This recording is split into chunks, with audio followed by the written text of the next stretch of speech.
In this workshop, what we're going to do is talk about the kinds of people who we wind up having difficulties with in the workplace. What some Stoic techniques, insights, strategies for them might be. I should mention that we won't be doing the role-playing part at the end, in part because you notice that there's actually supposed to be two people here instead of just one.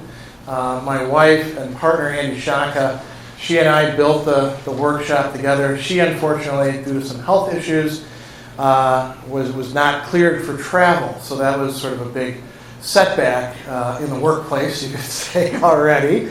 But she's been thinking a lot about this, workplace issues.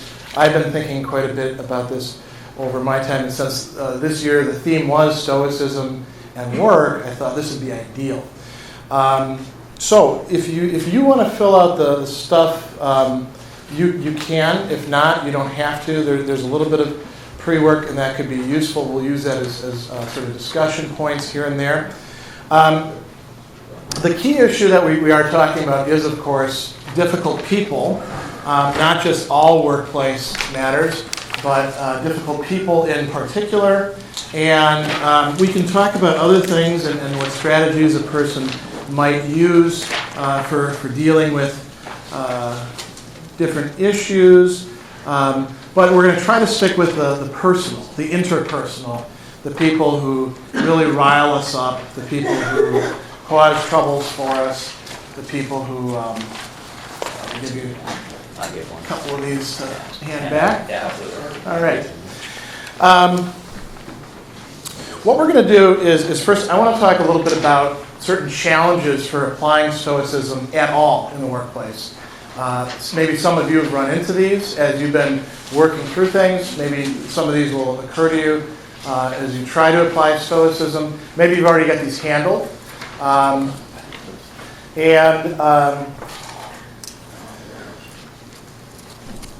In any case, we're gonna go through some of those challenges. Then we'll talk about common types of people who present challenges in the workplace. And what I've got for you after that is mostly talking about particular Stoic practices. Some are very short-term, what you can do in a situation that's presenting you with challenges. Some are more longer-term, dealing with things you can do over time to sort of prepare yourself. And we were going to do a role-playing exercise, which actually this room would not be good for anyway. So it turns out that that's, in some ways fortuitous that Andy's not here. But what we want to do is talk through a couple issues, common things. There'll be time for that, I think.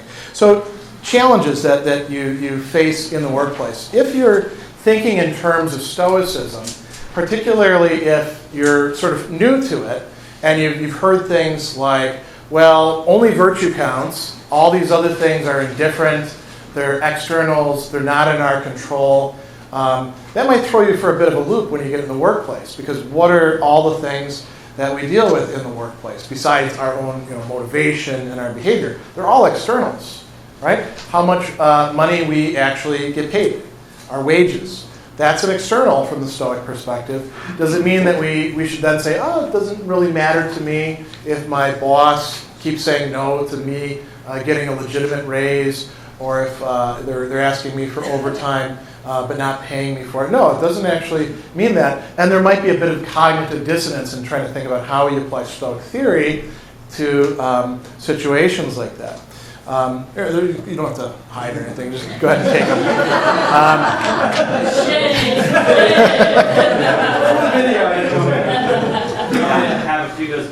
Yeah, this would be great. Here, let me give you a bunch of these. Take a bunch that way if we want them. Yeah. Thanks very much for doing that. Absolutely. So, these matters are, like I said, externals, and we get this counsel that, well, we shouldn't care about them. We shouldn't be emotionally invested in them. What are they? Well, wealth is one. Our bodies are another. The workplace does take a stress or a toll on our body. We're sitting in chairs or doing whatever else it is that we do all day long, often repetitive motions. Reputation plays a role in the workplace, the positions that we get or don't get, all of those sorts of things. How people treat us is much of what we're experiencing. Another issue that we might think about is our roles. When we're practicing our roles, like if you think about when Epictetus tells us that all of our duties are, defined by the roles that we have, does that mean that that's all we are? And if we're being good Stoics, we're going to just sort of suck it up when everybody treats us kind of badly. Think about retail, right? Especially the holiday season is getting closer. If you work in retail, or you work in a restaurant, or anything like that in the service industries, you know how people can be. Maybe we have to be a bit self-protective. Does Stoicism actually give us good guidance on that? Or is it, if we practice it, is it setting us up to be exploited, to be treated badly? These, I think, are some real challenges that face people in trying to apply this stuff in the workplace. And my answer is no, it actually doesn't set us up for that if it's properly understood and applied. But if it's kind of, cookie cutter, just little, few passages kind of Stoicism, it probably is setting us up for that sort of thing. Another issue that's quite important to think about is justice. What do each of us deserve? What do people have a legitimate reason to ask from us, and what becomes illegitimate? Then we even have, unfortunately, some people who are abusive to us in the workplace. It's not actually Stoic to just put up with abuse for the sake of putting up with abuse. I know that Epictetus can tell us, or Marcus Aurelius, they're not really hurting you because only you can hurt yourself. That's not exactly true. And the Stoics were incredibly concerned about making sure that things are actually just. If you read, we were talking about Cicero's On Duties just before this. If you read Cicero's On Duties, which is a very systematic treatise of Stoic ethics, he devotes a lot of discussion to what people actually owe each other. And I think he wasn't talking about the workplace, but we can apply much of that to the workplace. The other thing that I think can really be a challenge for people, and then I'll sort of open it up to what you guys think is challenging, is the fact that other people are not going to be Stoics. So if you start practicing Stoicism in the workplace, first of all, don't tell anybody. I mean, Epictetus tells you that right off the bat, right? If you're, don't call yourself a philosopher. Don't tell people you've got a new, self-help regimen. Just start doing it and then see how it works. Because what happens if you tell people? Let's see if we can tip them over. Exactly. They're gonna be like, this person is doing something new. I'm gonna provoke them, and then afterwards, they'll be, how's your Stoicism now? And then you're gonna feel pretty bad, and it's gonna make things more difficult for you. It's rational not to tell other people that you're doing that. That's why Epictetus gives you that advice. And sooner or later, we have to come to terms with the fact, and I think this is part of Stoicism, that other people are not going to change in our environment. If they do, it's pretty rare. Epictetus talks about how Socrates, who is this great teacher, he was successful maybe 1 in 1,000 times. Maybe 1 in 1,000 people listened to him. And if you look about how many people are in Athens and how many of them became his followers, that's probably about an accurate number. He had plenty more who voted to kill him in his trial. So what issues, those of you who are trying to practice Stoicism in the workplace, besides these, what else presents challenges for you? Just the whole idea about being a Stoic in the workplace. Any issues? Yeah. I think the one I have trouble balancing the most is people who respond to acquiescence versus people who respond to more aggressive personalities. You have bosses who are like, I like this guy, he takes what he wants, he doesn't take bullshit, therefore you get promoted. Yeah. Versus the kind of boss who says, this guy does what I tell him to do, therefore I treat him better. Balancing that and doing it without manipulation and doing it honestly is difficult. Yeah, and you can find yourself, there's sort of you can call it almost like a temptation, right? Yeah. You're trying to be a good Stoic, you respond, say, in anger because you're tired of dealing with people's BS. Suddenly everyone's like, we're going to back off and we're going to treat this guy right. And then, you're faced with a real challenge. You say, I actually backslid. I probably shouldn't do this, but it seems to be effective. Again, I should mention Cicero in On Duties. Mark was just talking about this. Book 3 is devoted to when you've got clashes between what's right and what is expedient. or what seems to work is how we would put it. So I think that is a real significant challenge. Any other challenges that other people pose you with in the workplace? Yeah. I'm new to Stoicism, very new. It's my first time learning about it, but I have a strong sense of justice, which is a problem at times, and I was just promoted, and I work with young people, and I get complaints that some of my other coworkers are not doing their job, Yeah. you know? And so how to navigate, like it makes me so upset and angry, but how to navigate working with them to help them, you know, do a better job without, and some of them are just in the habit of years of not doing. Yeah. And so then, And you don't just want to say, well, you know, Epictetus tells us some things are in our control, other things aren't. All those other people failing on the job, Yeah. that's not in my control. Right. You feel like you have, this is where justice and well, that, because we're dealing with live people, right? Mhm. Like that they're affecting and impacting. yeah, I think that is a real challenge. Yeah. But it seems like being a Stoic could also get you in a lot of trouble because they're Sometimes kill. philosophers. Yeah. You know, they're sort of known for saying what's not comforting. So I could imagine Ah. a Stoic who says, you know, that argument is not correct, or I have to disagree with that, and that's not politic thing to say. Yeah, so and that is something that we see happening in like not just the workplace, but the Facebook Stoicism group all the time, right? And so this raises an interesting question: when's the right time to do it? Well, how does prudence counsel to do that? I think some people, and you don't have to find this just in Stoicism. There's lots of other available things. Where like, you know, you might sum it up in this phrase. Actually, you know, there's a good bit of that, and then that's not particularly helpful. Figuring out when to say the right thing at the right time, very helpful, right? So sometimes determining that can be a big challenge. Let's talk about the kinds of people who tick us off, who aggravate us, who are difficult, right? I have a whole list here for you. That you may have others to add to this list. And I think part of what we want to think about as we look at these is what makes these people difficult for us. You know, we can associate them with types, and we're not stereotyping people by doing that. If we say that somebody is, you know, contentious and argumentative, hey, the ancient Stoics who tell us don't get too upset about that also have no problem calling people out for being contentious and argumentative. There's actually words for it in the ancient Greek. So we want to think about what makes these people difficult for us personally, and then also difficult in general. We can find people who are difficult for us in pretty much any role in the workplace. So it could be our boss, or it could be, if we have employees, our employees or our direct reports. It could be our coworkers. It could be students, yeah. It could be clients. It could be patients. Could be customers, right? It could be suppliers. It could be, you name it. It could be somebody who you have to deal with in some government bureaucracy in order to get a permit to do something.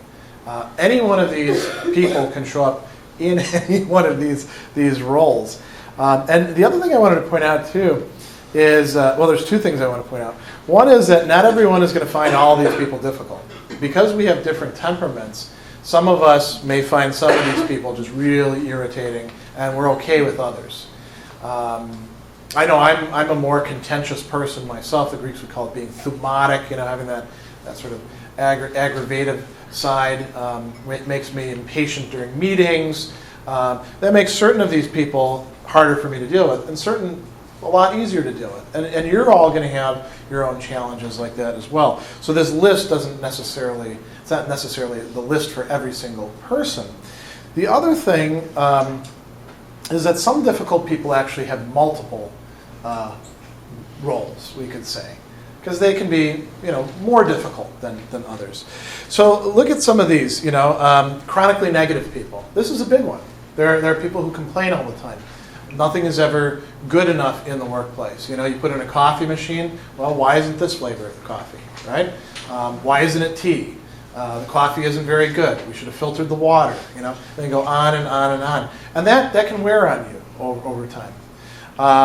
Drama kings and queens. How many of you have these in your office? By this, I mean people who not only want to be on stage, but they want you to be part of their drama as a bit player.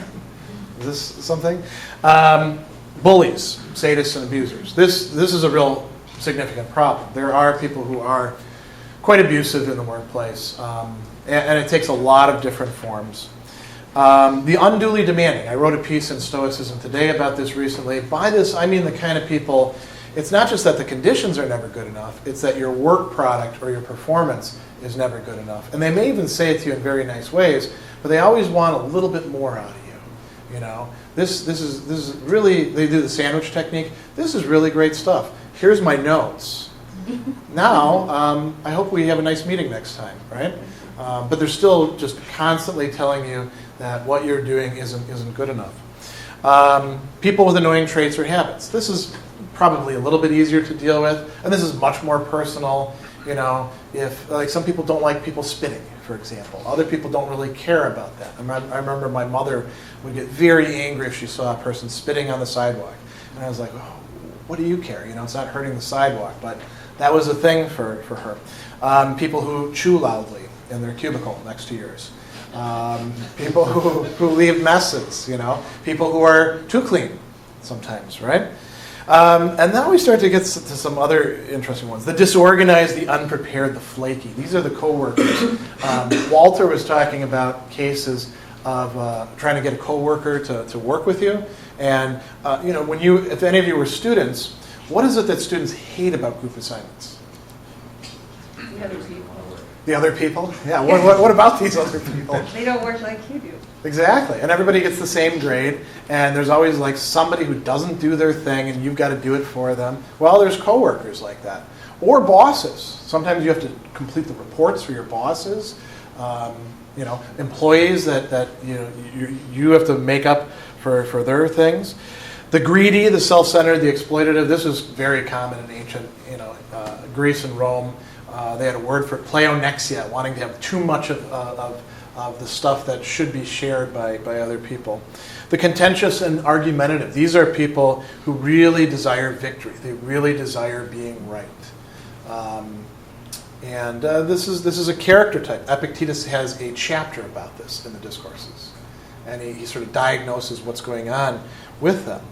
Entitled, unmotivated, lazy people who just aren't going to... It's not that they're flaky and they can't get the job done because they're distracted. They just don't feel like doing the job. That may be some of the yeah. Sometimes it's a matter of burnout, I think, too. You know, that might fit in that category. The incompetent and uncoachable.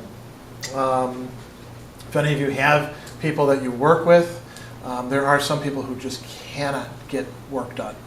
And they may, in fact, have a job because, they're the owner's son or nephew or daughter or something like that. Or, they're unfireable, but they just don't get work done. The over-social, the hyper-sharing and gossiping. Do you have any of these in your workplaces? People always want to be talking about other people or about what's happening in a show or, in the national media. The passive-aggressive. This is a real problem, I think. Rageaholics, the oversensitive and other angry types, people who have genuine anger problems.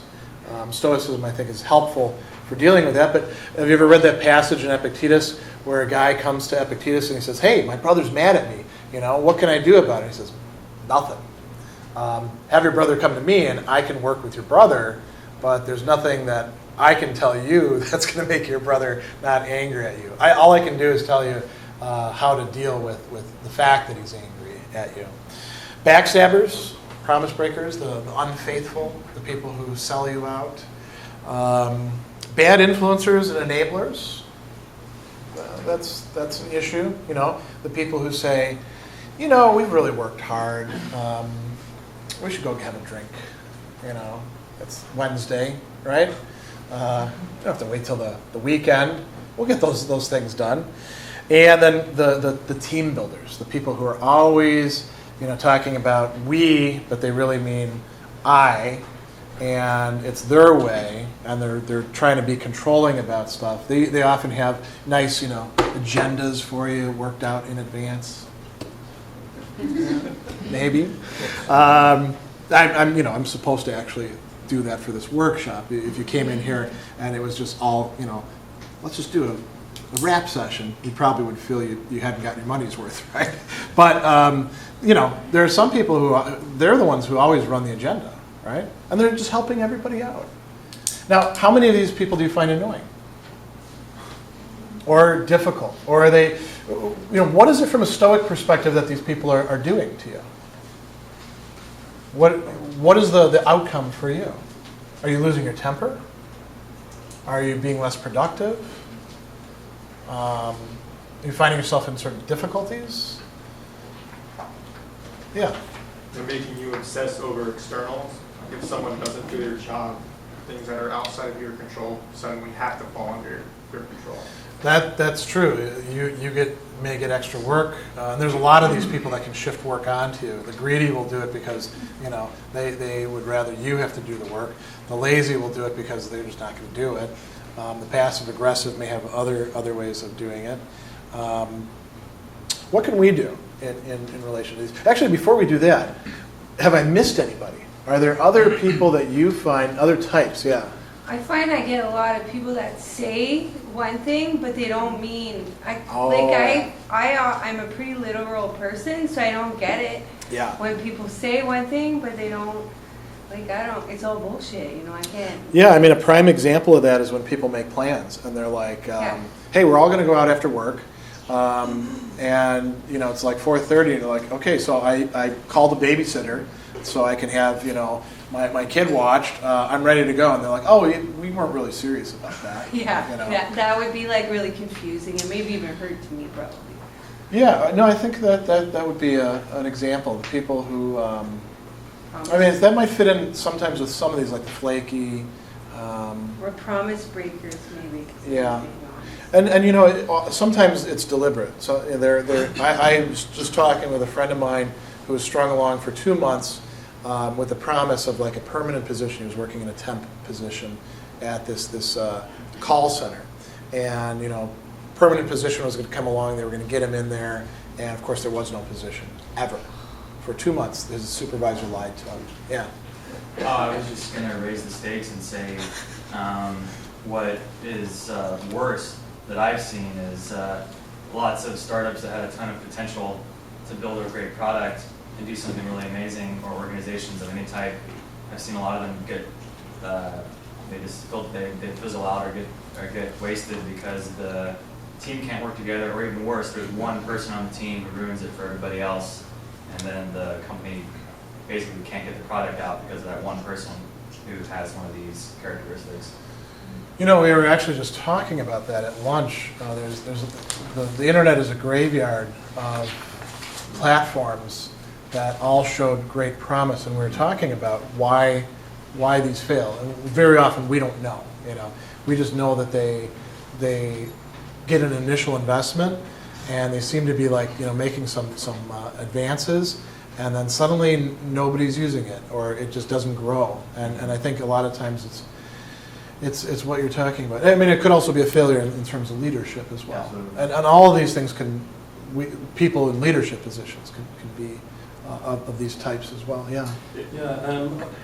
I don't experience these things at extremes, but just enough that it's kind of frustrating and sometimes not enough to take action, but frustrating nonetheless. Yeah, and that can be its own kind of frustration, where you're like, I'll say something if this person crosses this line, and they never do that. So you've just got this constant. Sort of like praise sandwich, but spread out over time. Like you have a person who's extremely negative or abusive one day, and then the next day they think you're brilliant, and they say this is terrific work, and then a few days later it's like, no, this doesn't work. Like really swinging people. Yeah, that could be another type, the people who give us mixed messages. Yeah. And sometimes that might overlap too with outright lying, or being abusive. The people who are abusive and then want to shower us with praise to try to make up for the abuse, so we don't quit or turn them in or things along those lines. Any other types that you can think of? Any other people that we? Yeah. I've been a few coworkers here. If they complain, like you mentioned, and then you suggest, well, how about doing that about it? They never choose to act.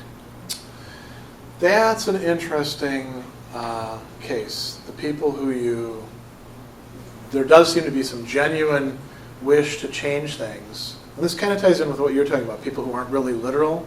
I think there's a lot of people who say they want things to be different, but they don't really want things to be different. You don't want change. They have an investment in things kind of being the way they are. Or they say, well, that's that other group's responsibility. I can't do anything about it. Even though there really is something they could do about it. Yeah, and this goes back to that issue that I brought up as a challenge. We can't expect other people to be Stoics in the workplace. We can change ourselves. We're unlikely to get other people to change. And the workplace, there may be some places where it's more conducive and we're likely to get people to want to change, like here, for example, right? We're all gathered here together talking about Stoicism. Presumably, some people will have aha moments and they'll be like, oh crap, I kind of need to work on this, Donald said this thing and now it sparked this thought in my head, or you think about Massimo, do I have any amathia that I need to worry about, right? I think this is a conducive atmosphere. I don't know that the workplace in many cases is, and even the review processes that we often have in place are not particularly helpful with this. In many settings we review people once a year. I can tell you that actually when I was still teaching as a university professor full-time, we came up with this amazing new review system where you would have your student evaluations, you would have a chair review, you'd have an outside person come in, and you would have all of us, professors reviewing each other. And it didn't take long before about 3/4 of the departments came to a tacit agreement that everybody gets a 5, which was the top rating, and we're not going to have to do any of this peer review nonsense. We'll just give everybody a 5. With the occasional 4 so that it doesn't flag anything statistically, because they're smart, they're professors, right? We actually tried to take it seriously. There were 6 of us in the philosophy section. It took us hours to do this thing. And actually, we got angry at it. We didn't agree on who was doing a good job, who wasn't doing a good job. It was totally ineffective as a review process. And we were only going to do it once a year.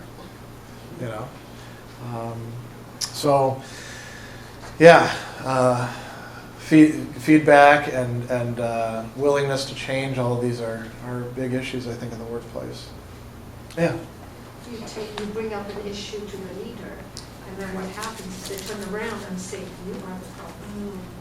Sometimes that happens. Issue, that is completely forgotten. Yeah. And then it becomes a personal attack. Yeah, there's a couple ways that can happen. Sometimes they just look at you and you're like, you're the squeaky wheel, so you're not getting any grease, you're getting replaced. Sometimes they say, I'm so glad you brought that up to me.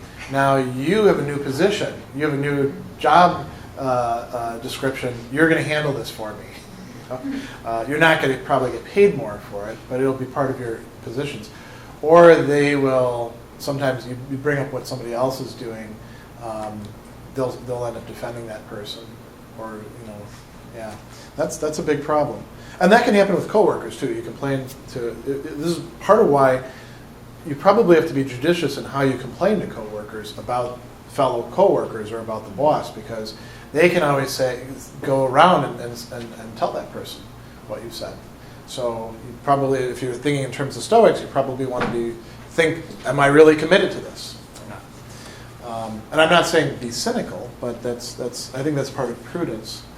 Let's talk about what you can do as a Stoic. And this is where we get to the second part.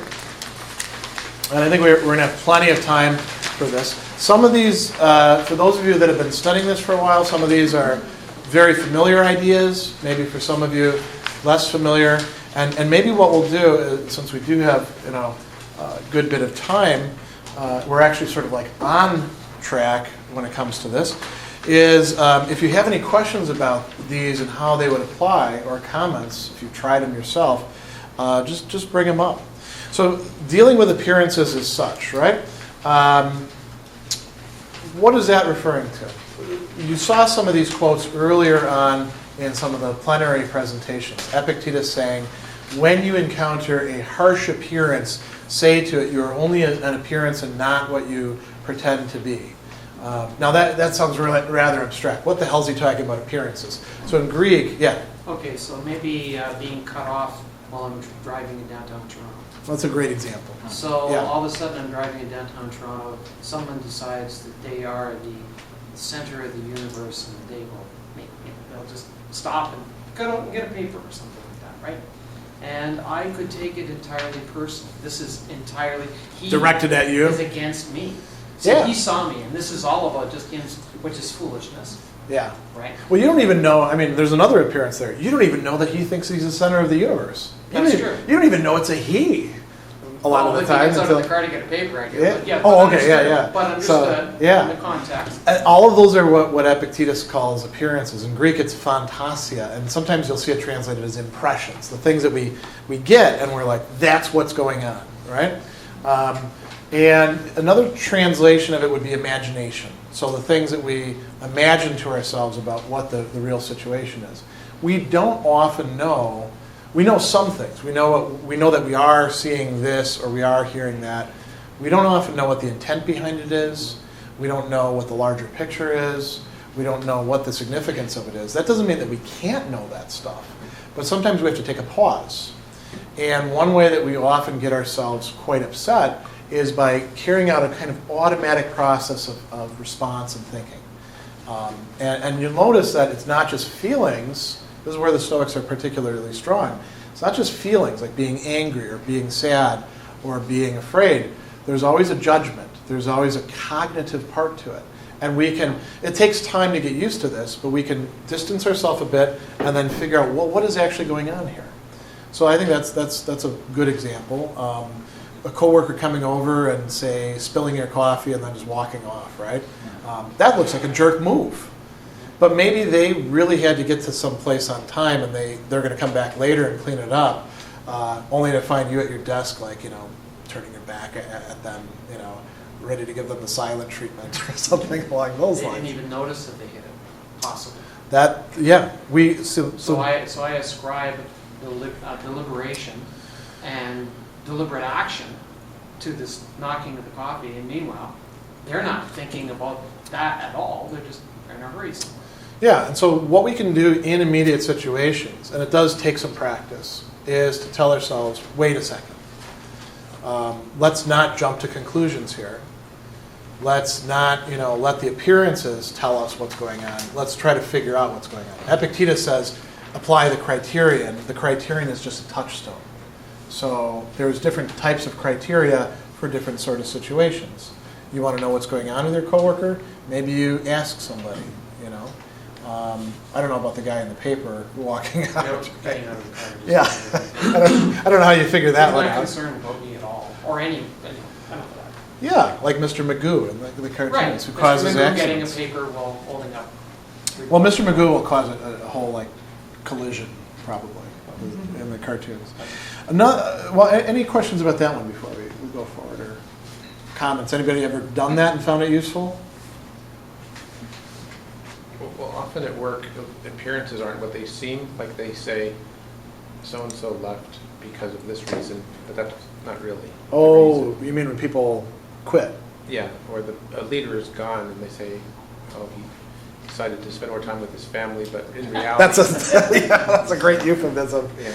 Politicians do that too. Politicians that get themselves in scandals always want to spend time with family. And so that's an appearance, it's not reality. Yeah. I mean, and we want to be careful. Epictetus isn't saying just because something is an appearance that we can't ever get to the bottom of it. He actually says reason itself is an entire system of appearances. That things like the Iliad are a whole bunch of networked appearances. So we just have to be careful with them. The Stoics talk about us human beings as having the facility to make use of appearances. And again, this sounds rather abstract, but when we put it into more concrete terms, I think it's very easy to relate to. Does that make sense for everyone?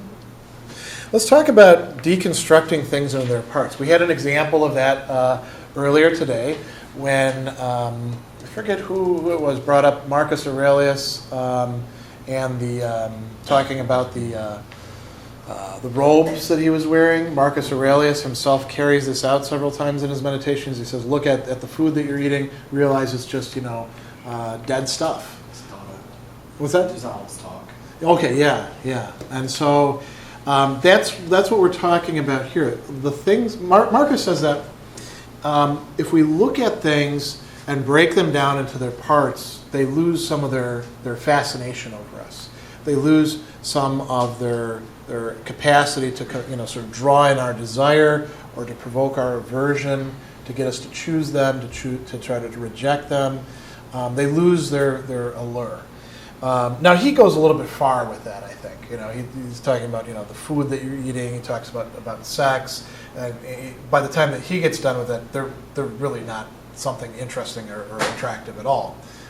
Maybe we don't have to go that far, but it can be very helpful for us when we find things are really bothering us, we have an aversion towards them, or they're really strongly compelling our desire, that we break them down into what they really are. A great opportunity. Here, actually, appearances would be a good thing. When you're presented with an opportunity, oftentimes that just means a bare possibility of something being good for you. You don't really know what you're getting into. But if you take the opportunities that you're presented with and you break them down to, well, what will they actually provide me with? Maybe they're not such a great opportunity. Or when you think about the bad things that are being presented by other people. Like, for example, let's take the person who's got the annoying habits. Right? You can hear them chewing. I don't know if this bothers you. It bothers me to hear somebody next to me chewing very loudly, especially if they chew with their mouth open, smack their lips. One of my kids sometimes has to be reminded not to do that. I'm doing it so that he doesn't do it when he's older. Right? Now, what is actually going on there? It's a physical process. It's not something that really has to bother me.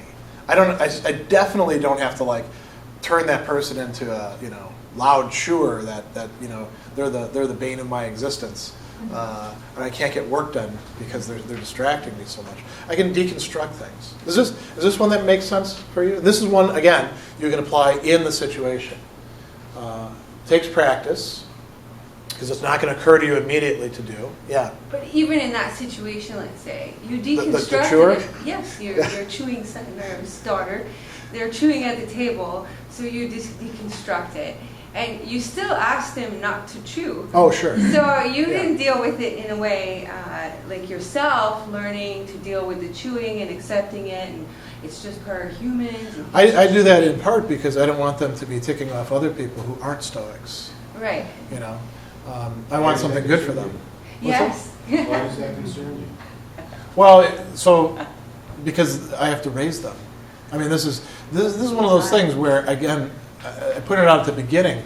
The dichotomy of control doesn't tell us that we don't have to be concerned for our children, for example. The dichotomy of control tells us some things are in our control, some things aren't, right? And so the use of things, the chresis, the way we deal with them, that is in our control. Epictetus says that over and over again. How we deal with things that we've been assigned. I've been assigned by kids, in a way. So you see Cicero talking about this, you see Seneca, you see, it's very consistent across the board. What's that? It's your duty. Yeah, well, yeah, in a way, I suppose it's a duty to the rest of the world that my kids aren't, terrible to them, yeah. Well, I think that we can even provide stronger justification, recognizing we're always part of the community, we're always part of the social. Yeah. And so, Seneca's discussion says that we should be stoic to maintain inner tranquility, but for the purposes of civil service.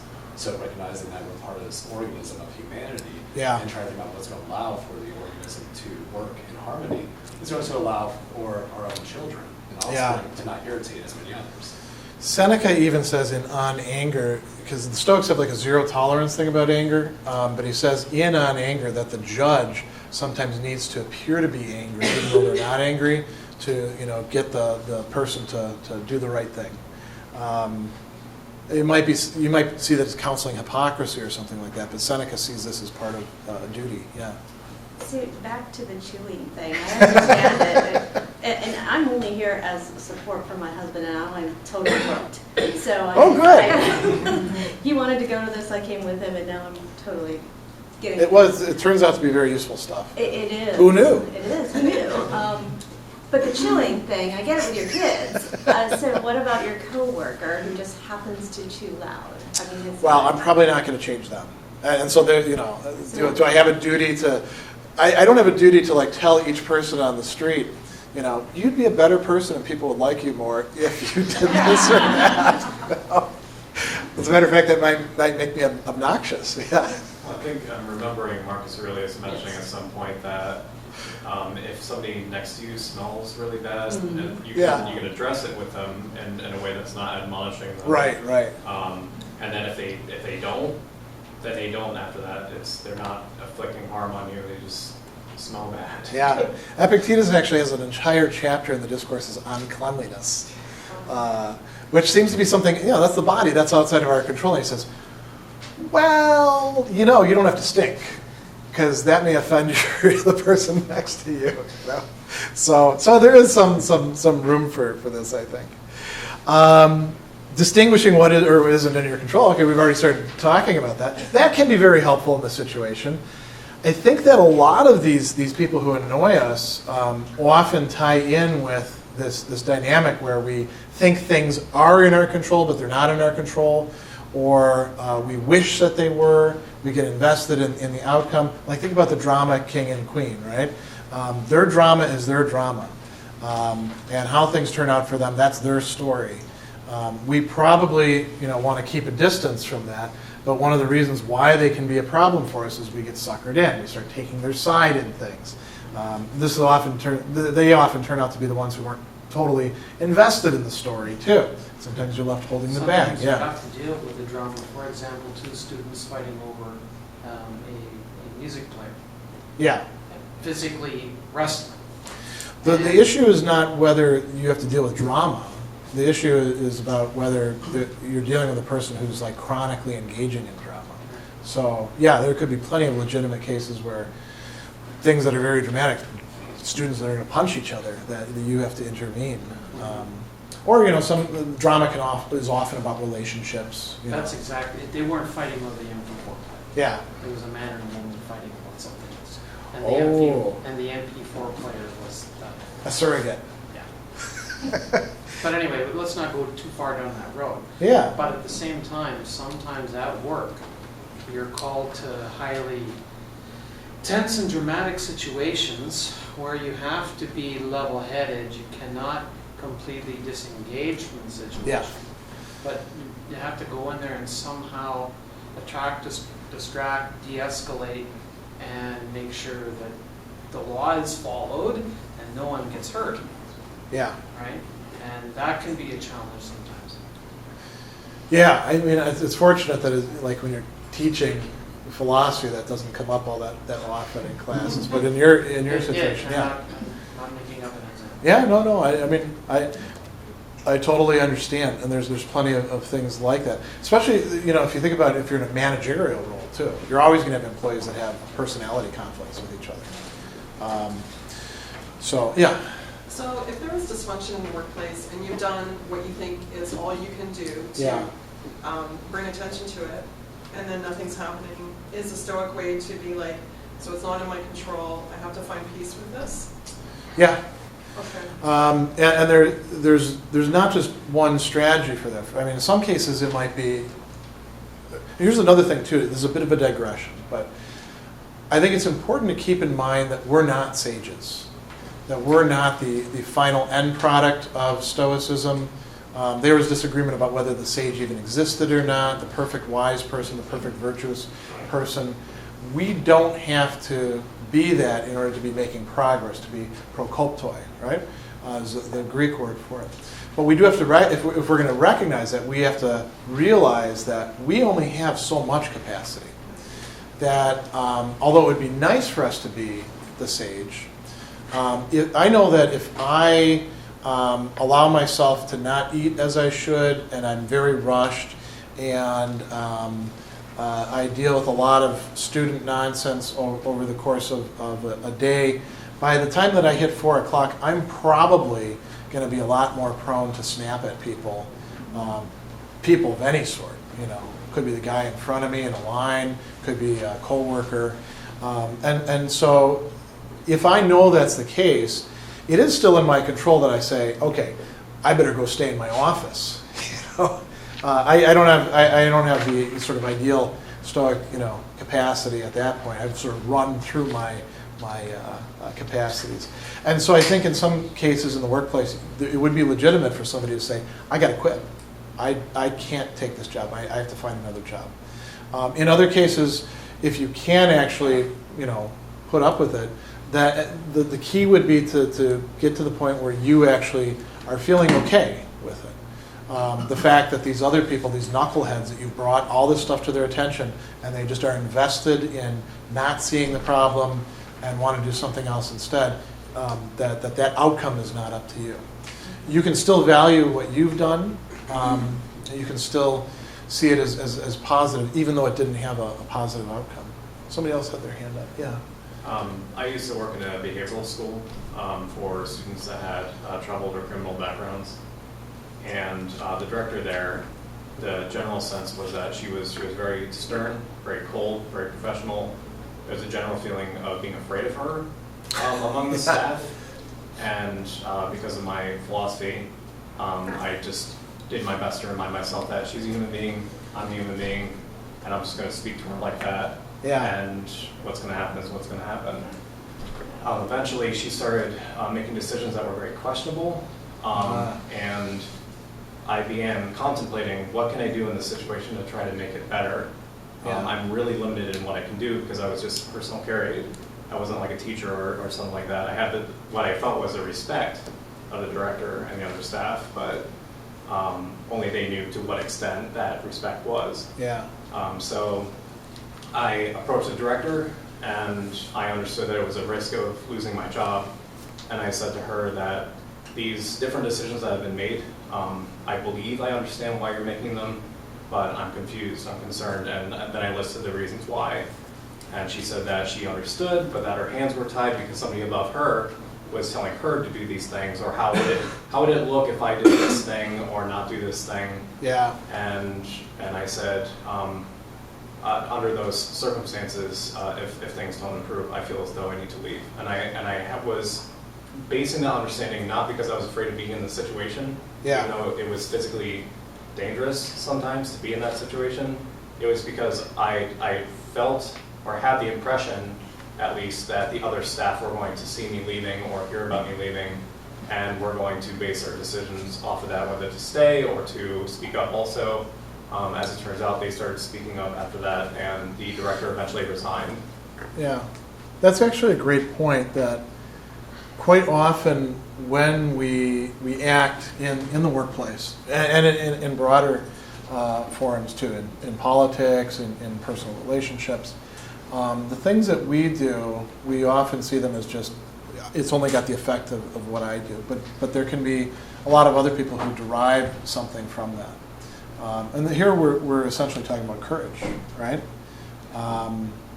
It takes a lot of courage to be able to go in and to begin with and say, here's what I think is wrong, and put up with the consequences of doing that. And then I think it also takes courage sometimes to report somebody, to quit. Ironically, quitting is sometimes viewed as the coward's way out, right? But when enough people do things like that, then other people start to get the message. And it's very contingent, though. We have to look at this on a case-by-case basis. I don't think there's general rules for this sort of thing. Right. Let's talk about another one of these. Picking up things by the right handle. You've all heard that phrase, some things, things can be picked up by two handles. One of them you can bear it, the other one you can't bear it. Epictetus is using the example of your brother's a jerk. Do you pick up the thing by the handle, my brother's a jerk to me, therefore I should retaliate? You can't really carry that. Or do you pick it up by the handle? My brother is my brother. I'm going to treat him as my brother, even though he is a jerk. I think this could be very useful as a sort of mnemonic device, this picture of the two handles when you're dealing with difficult coworkers or bosses. The key thing about this is that it's up to us. We do have a choice about which handle we pick things up by. And there may be some times where there is no handle, and then we just have to leave. Understanding others without excusing them. This is another key thing. And this ties in with what Massimo was talking about today in terms of amathia. People do dumb, misguided, insulting, wrong-headed, pick whatever you like, things. Why do they do it? Is it just because they want to get you? Some of them actually may. But in every case, there's always some sort of disconnect going on. They are fundamentally mistaken about what's good, what's true, what's rational. And they're behaving the way that they do because of that. It can sometimes be where they say, okay, I studied my Stoic philosophy, now I'm really going to stick it to you. I understand that I should treat you nice, but now I'm going to deliberately treat you wrong. They're still laboring under a delusion that somehow is what's good for a human being, what's appropriate for them. Yeah. I think it's also important to understand others' individual circumstances that might explain, not excuse, but the personal stories that the person I sit next to at work, there was a period earlier in this year where he would be really short with me and very demanding, and it was over a multiple week period. But I found out later that his wife had recently been diagnosed with cancer. And the point is, you never want to excuse things, but there are a certain set of circumstances where you can kind of understand, have more empathy, that they have their own worries and anxieties and hardships that they're dealing with in their own life, and thinking that way kind of help me better deal with those offenses I perceive. It's interesting because Epictetus brings this up in terms of anger. He says, in that thing about the thief, right? You call somebody's a thief, are they trying to stick it to you? And Epictetus says, don't be angry at them because the poor bastard can't help doing what he's doing, right? And he goes on and he says, if you feel anything towards them, because ideally you'd maybe not feel something, and what it gets translated generally as pity, eleos. Better translation for that in the contemporary scene is empathy or compassion. We can feel that towards people, and it doesn't excuse anything that they do. It doesn't require saying that what they do is okay. It doesn't require saying that it's justified. As a matter of fact, you're admitting that they are off base in doing so. Yeah. How about a situation where someone is feeling very insecure and very anxious? Oh yeah. So what they're doing is running around issuing commands. Yeah. And your new bosses are like that. And your interpretation is that they're angry and they're personally directing their anger at you. And they're not angry at all. They're actually anxious and fearful. Yeah. This goes beyond Stoicism. This is something you can say about emotions in general from a lot of different philosophical perspectives. For at least some people in many cultures, including our own, anger is often a mask for other emotions. There are cases where people, rather than feeling or displaying fear, would much rather have anger. Some people do that with sadness rather than actually, or hurt. Instead of experiencing that, it's easier to feel angry because anger has a dynamism to it. Anger seduces us into thinking that we can actually control things. It at least feels like you're doing something. One thing that's been interesting about that approach is by virtue of even asking the question, why are they doing that? Yeah. It depersonalizes the situation. It becomes about them rather than not you. about what's being done to you, and just that little bit of space. Do you think it does that if the answer is because they hate me? Or I haven't come to that answer yet. Well, but let's think that through. 'Cause I think you're right about that.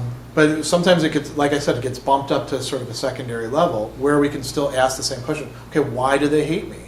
Right? Is it because there's something despicable in me? No, they probably don't know. Well, Epictetus says, hey, you don't like me? you probably don't know me, because if you really knew me, then you'd really not like me, right? Which is what Bill Irvine has called insult pacifism, sort of using humor to deflect things. Massimo's written about this in his new book as well. Somebody else had their hand up, yeah. Yeah, I read something somewhat recently, and it was basically saying, okay, this person is, either exhibiting a lot of either like fear, anxiety, or a lot of anger, that kind of thing, being difficult to work with. And so you say, okay, like how out of control would I have to feel to be acting that way? And it works better the more smug you are about how stoic you think you are. and then it's like, okay, how worried would I have to be? What would have to be going on to make me act that way? Like that must be how they feel right now. Like, and then that. And thinking about that opened up a lot of... Yeah, that's empathizing. So sometimes psychologists will make a distinction, because empathy is a really loosey-goosey term these days. And, for a while everyone was, have a lot of empathy. Now there's people like turning against it. But that's the kind of empathy where you sort of put yourself in the other person's place, right? It was great. Imagine what it's like, yeah. It's not even having to understand their reasoning. It's just like, okay, like imagine for whatever reason I was this worried or this... Yeah. Sometimes it can be tough to do if we haven't had enough of a similar experience. Like I think, having kids can be a good thing for that, because it's so easy to relate to other parents. I'll actually let you in on a secret too. So when you have kids misbehave, and we just brought up like you don't want them to turn out to be rotten for the rest of the world. One of the most gratifying things, and it shouldn't feel this way, about being a parent is seeing some other parents' kids misbehaving, and it's not your kid for once. That's like knocking stuff down in the supermarket or screaming at the top of their lungs or doing whatever, and you feel that moment. No, I don't think that's very stoic. It's not Schadenfreude so much, which is like taking delight in somebody else's badness. It's almost like thank God it's them, not me. It's their problem to deal with this time. And there's probably similar things. Reminding yourself of values and costs of things. This is one that I think isn't that sort of immediately intuitive, but it can be quite useful. And what Epictetus talks about this, he says, and this is tied in very closely with why do people do the things they do. He says, everything has its price and every person has their currency. You want to get somebody to do something, look at how they're motivated. This person is motivated by this thing. Could be like sexual attraction to people. He actually brings it up as an example. Could be wanting to make a buck. Could be needing to be in charge. Remind yourself of what it is that you actually do value, because you're going to lose sight of it. When you get ticked off, it's really easy to lose sight of. I can say from experience. But don't set your price too low, he says. Right. Well, you decide what the price is. You decide what the price is. Yeah. Which I always found that a little bit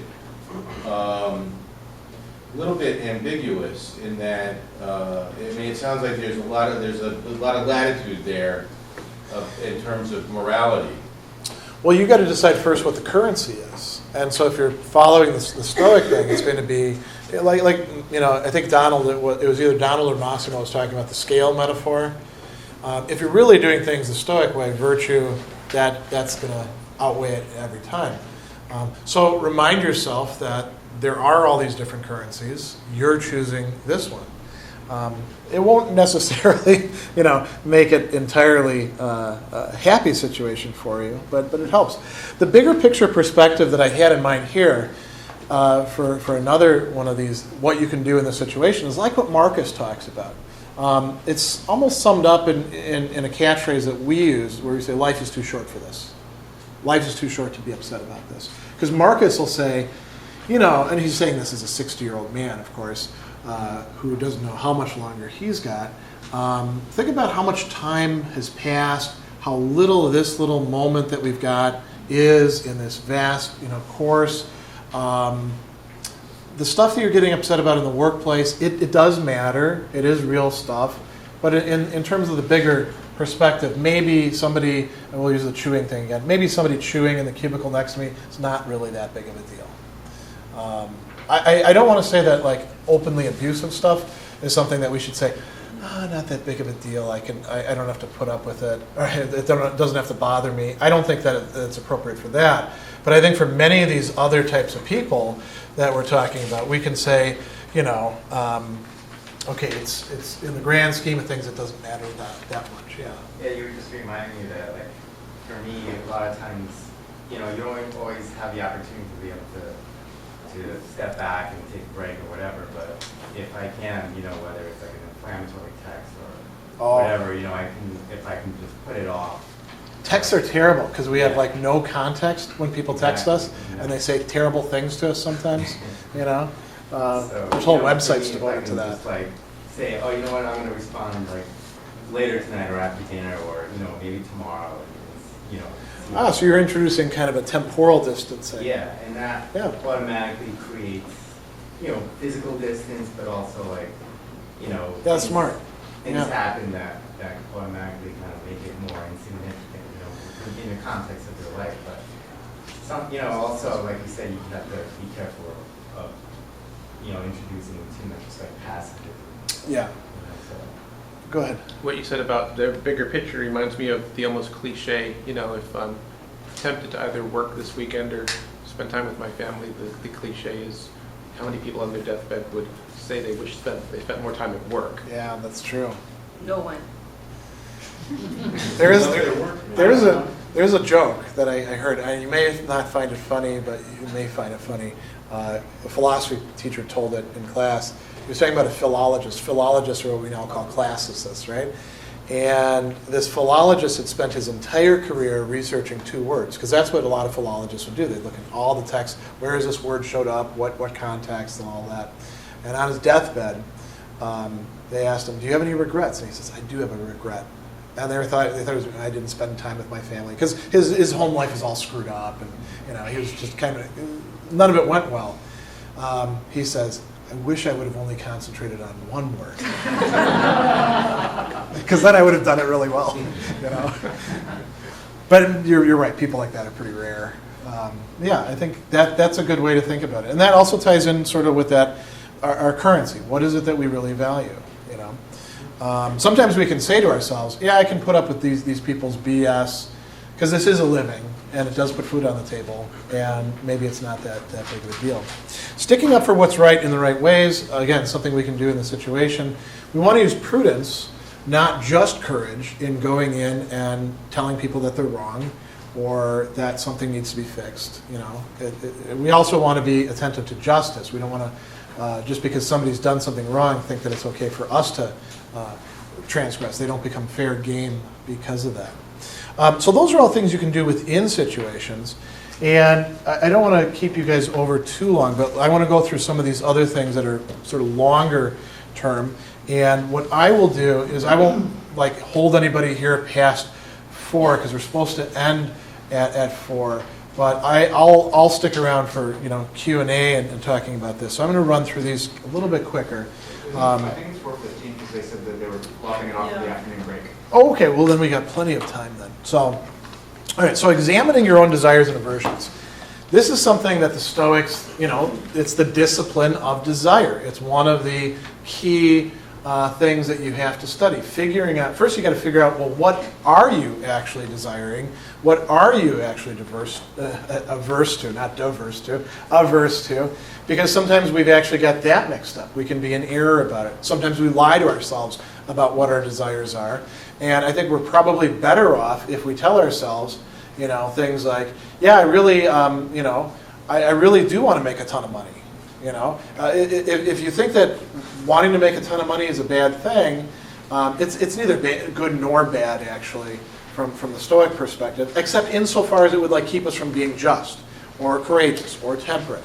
But we can only work on things if we actually admit them to ourselves. I can't stand this person, but I'm pretending to like them. That's something we got to admit to ourselves. I can't stand this person because of some, irrational aversion that I have to somebody from childhood who they kind of look like. Well, we really have to be honest with ourselves about that, or we can't make any progress. So examining your sort of panoply of desires and aversions, that's something you can do, and it has to happen long term. This is why journaling is so useful. something that gets talked about. Making your examination nightly about how did I do. That will start to bring that stuff to light over time. Reminding yourself that you are dealing with people, not stones, not robots, not other things where you can like flip switches on and off, but actual other people who have their own screwed up sets of desires and aversions and choices and history. Yeah. I just want to share something. This really affected me when I was around 27 years old, and I was sitting at the kitchen table with my first wife's dad, and I was unloading about something in my life that was bothering you. Yeah. And he said to me, he was Cuban, he said to me, you know what? He said, in life, everybody has their own pail of shit. And it's not my job to carry your pail. And I was like, whoa, boy, that was a slap down. Yeah. And, but I've always thought about that ever since. First of all, I never complained to him again about anything going on. Sure. Number one. But I also realized, especially now that I'm a father and I've got kids that age, how much anxiety it produces in a parent sometimes when to hear about all this stuff, which really isn't so bad. Yeah. Right? And in the workplace, for example, you know, it causes me to be very reticent about, I don't want to say I'm standoffish, but, you know, oversharing. Mm-hmm. You know, and because once you start to overshare, everyone else starts to overshare also, you know, and it creates a sort of a dynamic. So I don't know exactly how that fits in here, but I always like sharing that pail of shit story. Well, it's a great story. Thank you for sharing the pail. Yeah, I mean, I think that fits in there as sort of good advice. You know, we also have that. You guys have all heard that expression, "Not my circus, not my monkeys." You know, it's the same sort of deal. We often do let ourselves get sucked into other people's circuses, you know, and then concerned about their monkeys. Yeah. We're like in my town right now. We're trying to deal with like a community issue. Mm-hmm. So we're coming up against a bully. Ah. Okay, so then we like I'm a pretty enthusiastic person, so I'm like, you know, I don't believe what you're saying. I feel like you're feeding me a line. Please tell me what you're going to do about this situation. Yeah. So what he has done is publicly gone back and say, oh, the people are bullying me. Like I had gone and I said, I feel like you're kind of cornering us and making our community unsafe with these decisions, and that's the case. But then he used that as a platform for saying he's being bullied now because the community is trying to make him accountable. He's trying to. So I don't know how to deal with him. He's actually a bully in real life. Like he's used to kind of bullying people pushing around. people around and getting his way. So I don't know. I just wish I had like a tactic to deal with him, and it would make it. Well, better. with that, first of all, not losing your temper is a big one, because already he's setting things up so that he's setting up a narrative in which he's the victim. Right? Mm-hmm. So if you respond by saying, look at how bad this guy is, or something like that, and you do it in any way that's like sort of tinged with anger, now he's got you. And he gets We to tried that already. They're Right. like, oh, calm down. And I said, I'm sorry, this enthusiasm, I'm a yoga instructor, I don't get angry. And then I kept going with the conversation, so they didn't get caught up on that. I could tell that that's where they were going with it. I mean, pointing out calmly then that somebody is really the bully, and that the topic should be about that. One way to do it is you can say, we've got all the time in the world to talk about how you're being bullied. We're just going to talk about this first. Do you think addressing it directly with him might like? Well, I mean, who do you want to? Is it him that you want to try to get to stop the behavior? Is he's the roadblock? Yeah, right? he's more of a roadblock. Like it's like a systematic, like it's a bureaucracy, the government system. So it's. I mean, first off, you've got to acknowledge that you may not be able to get him to change at all, right? So there's that outcome. But sometimes you can go to people and say, look, I understand that you feel like you're the one who's being bullied, but really you're engaging in bullying yourself. Here's how you're doing it. And they may listen to you. That can help. Sometimes you're actually making a case not to that person, but to other people, because you're trying to get, like, maybe you're trying to do an end run around them, right? And in that case, again, just making the case as sort of calmly as you can, that's the best that I think you can do. You don't want to be too invested in the outcome. This is what Bill Irvine calls internalizing your goals and not being so concerned about the outcome, as an example of what the Stoics do. And if you do that, you can say, the way we talk about, you fought the good fight, right?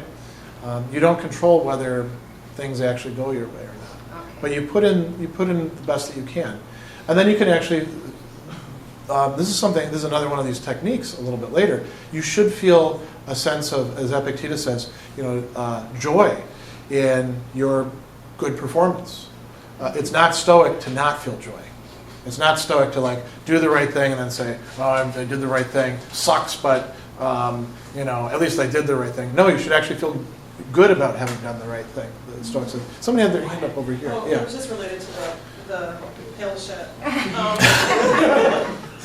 have just about boundaries, right? And consciously working on the boundaries. And there's a quote I read in the book, the free book that we got, that if somebody comes to you and says, "Oh, somebody just died" or whatever, to get highly emotive about it, and you don't know the person or you barely know the person, it doesn't accomplish anything. It's like if you are not directly associated, you can't do anything about it.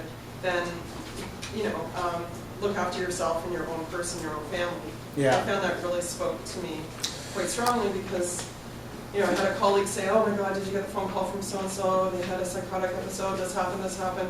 And then all of this also happened. It was just such a sad day." And I was like, "Oh my God, I have this every day and I can't take any more of this." And so, I had to explain, it's not that I don't feel bad or compassionate, but I have to look after myself. I can't be a mess about every sad story I hear, right? Yeah. And again, that is prudence, practical wisdom. I'll bring up another thing too. Cicero, I brought up this book several times, On Duties. It really is a great work. In it, he talks about justice, and he says that the virtue of justice doesn't just include not breaking the law or not screwing people over, fulfilling your promises. It also includes this entire realm of what we would call beneficence or kindness. There's a couple different ways to translate the terms involved there. And it's doing good to other people, and sometimes that extends to being concerned about the things that are affecting them. But Cicero gives you some rules. He says, you don't want to be beneficent beyond your means, right? So you don't run up credit card bills to do charity work, right? That's not prudent. You're not good to one person by taking away from another person. And he also says there should be a sort of proportionality to the people that we're giving our goodness to, our kindness to. It doesn't mean that we say, homeless guy on the street, screw you, you're not connected with me. That he's not saying that. He says that there's sort of things that are sort of the universal human race. Strangers, even foreigners, those barbarians, for the ancients, those barbarians, they matter too. But the people who are closest to us matter more. And he's just enunciating, Stoic ethics. Usually when we talk about these things, in oikeiosis, it's we start with our family, and then we try to expand it out to the rest of the world, and that's great if we can do that. But, Heracles' circles also work inwardly. So my coworker may in fact be somebody who is closer to me than somebody on the other side of the world, but work friends aren't always friends. And they're not family, even though employers try to tell us that we're all one big happy family. We don't have to buy that thing. That's usually done to get us to work harder for less. And so it's perfectly legitimate to say at a certain point, I've got this much that I can devote. That is justice for the Stoics. So I think that's, and telling ourselves that can sometimes help us with the anxiety we might feel or the sadness that we might feel about our inability to solve every problem. It's not our job to solve every problem. It's our job to solve the stuff that we've got. Again, to use the bucket metaphor, we each have our own bucket already. And sometimes people would put other stuff in there. The other thing with reminding yourself that you deal with people, we don't want to expect people to actually be better than they are. Marcus Aurelius had no problem beginning every day by saying, say to yourself, you're going to run into a lot of jerks today. Now, was he being a bad guy by doing that? No, he's being realistic about the kind of people that we're dealing with. Working to gradually change our habits. The Stoics are all about changing habits. As are anybody who's concerned with virtue ethics, whether they're Aristotelians or Platonists. The Stoics were very big on that, and they give us a lot of great advice about what we need to do to change our habits. The workplace offers us great opportunities for doing that because we're stuck there for hours and hours and hours a day, often doing the same stuff, dealing with the same people. So if we want to change our habits, that's a great opportunity to do so. At least with certain habits, I suppose, Yeah. Good application of Stoicism, how we, like what Donald Robertson says is the bookend of the day, but think about your plan in the morning, think about yeah. You could apply that to work. Do it like how did the week go, and try to make the next week better. Yeah. Instead of just doing it each day, taking like a one day where you like go over the whole week. Or just in general, Yeah. if there's a terrible situation at work, have a post-mortem, figure out what we learned from it and how we're going to do better next time. Yeah, that's true. And a lot of successful businesses will engage in that. A lot of times people don't want to talk about where things have failed because, who's going to get blamed, or we don't want to face up to the fact that we didn't do that well. But doing a post-mortem about, like why a deal went bad, that can often be very, very helpful. Negative visualization. Are you guys familiar with this one? Sometimes it's talked about in terms of the premeditation of evils. This is actually quite helpful. It's sometimes it seems morbid to people. Why would you dwell on the bad stuff? Because if you do it beforehand, it often turns out not to be so bad. And if you notice, the Stoics also tell us don't just think about the bad stuff and like how crappy it's going to be. Think about the resources you have to deal with it. Think about how you would rise to the occasion. This is one of these things you have to practice in order to see that it really does work.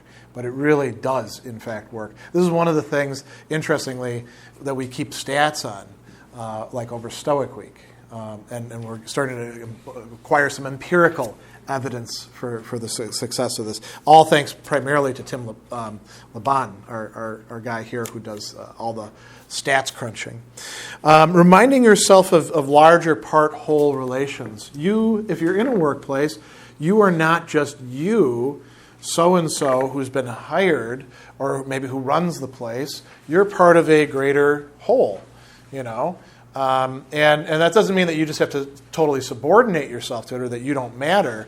But it is useful sometimes for getting over dealing with difficult people to remind yourself that you and they are part of a workplace or part of a company or part of a project or part of a team. And that the good of the team isn't just a matter of the individuals all doing what they want or sticking up for themselves. They have to harmonize together. Some people are much harder to harmonize with, granted, right?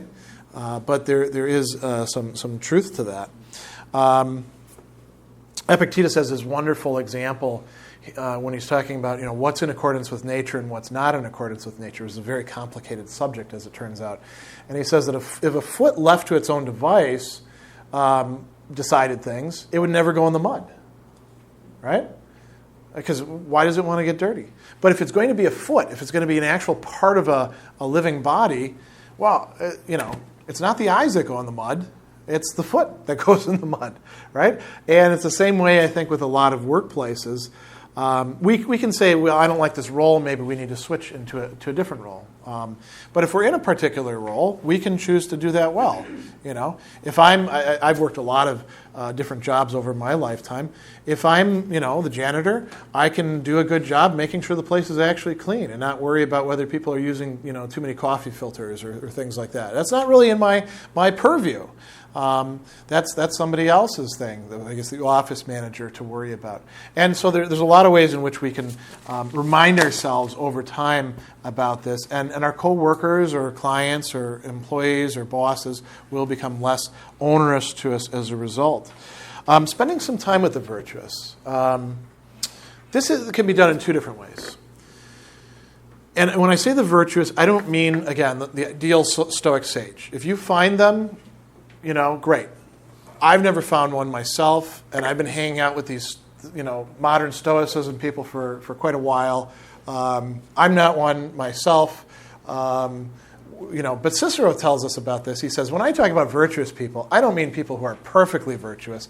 I mean the people that we actually know who seem to have, some propensity for virtue, that have gone part of the way. They're not perfect. We have people like that in our life.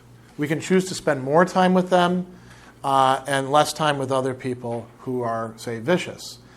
What's the other way we can do that? Besides the individuals who we know. Yeah. Imagine, how Socrates did this. Yeah.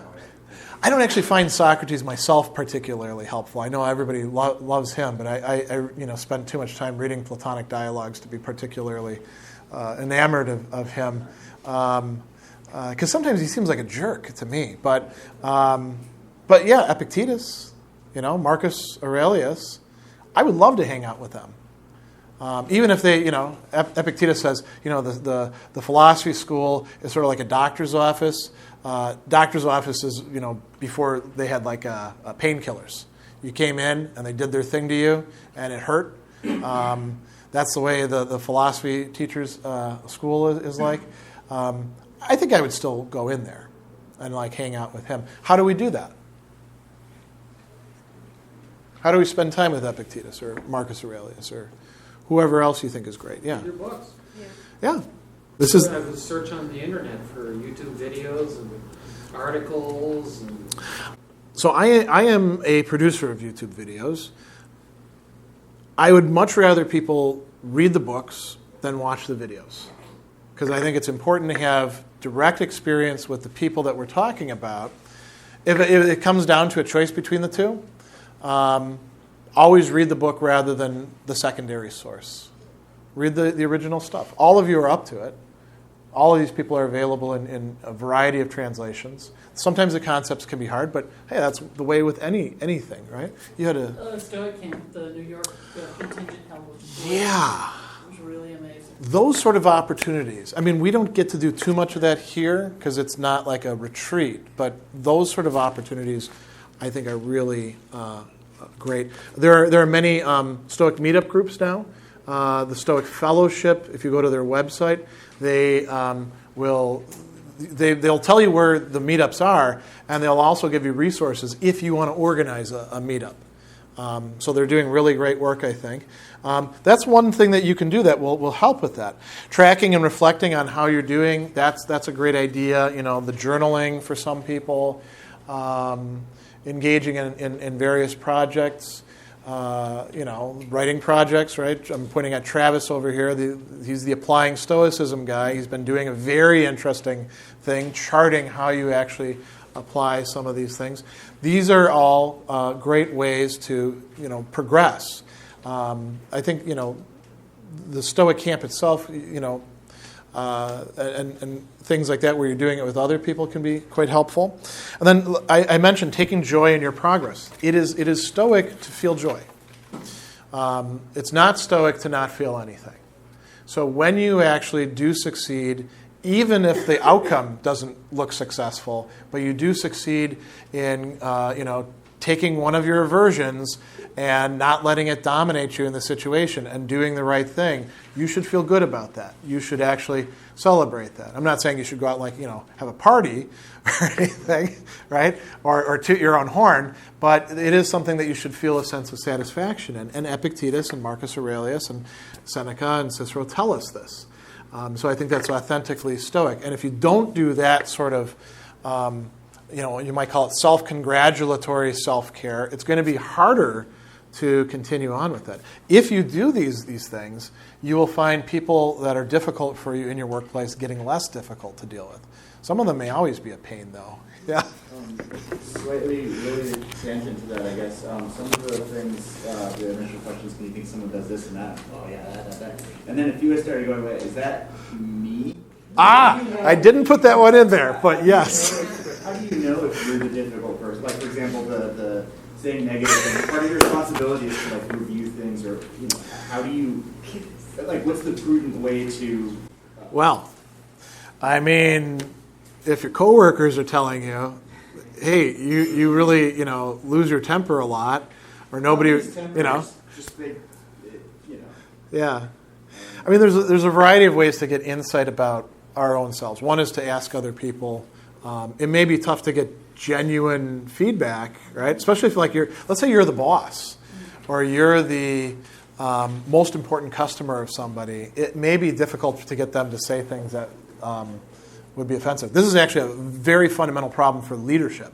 It's difficult for leaders to get feedback from. I work with quite a few CEOs of startups, and then a few CEOs of big companies in some of the work that I do. And this is one of the things they say is most difficult, to get the employees to actually tell you when you're doing stuff wrong, when your ideas are stupid, or when you've behaved like a jerk. It's difficult for them to do that. But I suppose if you create an environment over time where people are more willing to give you good feedback, that can help. Yeah. You just reminded me of that book that Ray Dalio came out with, Principles, where he talks about creating like an organization, like an idea of meritocracy. Only the good ideas win, and you agree on principles and you codify it. If you have a disagreement, you have to go back to the principles, and if you can't resolve the principles, then you either change the principles together, yeah, or you know what I mean, or you all go back and agree to that.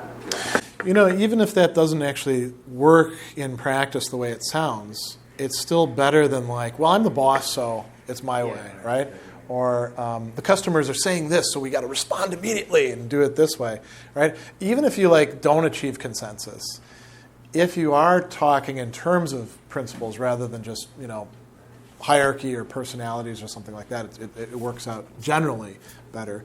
A lot of that's a matter again of prudence, right?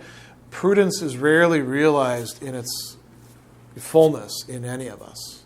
Most of the virtues are that way. We're not fully courageous. We're not fully just. We're not fully temperate. But we can certainly make progress towards that. And so things like that can be institutional ways to do that. Actually, is talking about turning it. Well, he at his company turned it into like an algorithm. And Interesting. Get that algorithm to do part of the management decisions. He's talking about creating a program for other people to be able to do that. I would be interested to see that. I think my initial impulse is that I'd be a bit leery of it, but yeah. Yeah. Any other questions? I don't want to hold any of you over time. I'll stick around for a bit if you do have any questions, but any last comments? Did you find it helpful, or are you better prepared for dealing with the jerks that you got to deal with? Okay, thanks. Thanks for...